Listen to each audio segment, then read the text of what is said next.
Hello जय गुरु जी। आज हम आपके लिए लाए हैं क्रिस्टल का ही नेकलेस है। देखिए बैक साइड इसके चेन है, लॉक सिस्टम है, ऐसे नेकलेस है ये। और ये ब्रेसलेट है गुरु जी का क्रिस्टल में ही।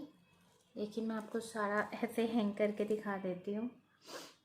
ये ब्रेसलेट हो गया क्रिस्टल में, नेकलेस हो गया, इसके साथ गुरु जी का ऐसे स्वरूप आएगा और इसके साथ स्मॉल इयररिंग्स हैं। एक कस्टमर हैं, उन्होंने हमसे लॉन्ग इयररिंग्स भी बनवाए हैं। आप चाहो तो लॉन्ग भी बनवा सकते हो, आप चाहो तो शॉर्ट भी बनवा सकते हो, आप चाहो तो दोनों ही बनवा सकते हो। ये देखिए, आप स्क्रीनशॉट ले लीजिए और मुझे व्हाट्सएप पे मैसेज कीजिए, इंस्टा पे डीएम कीजिए। जय गुरु जी, शुक्राना गुरु जी।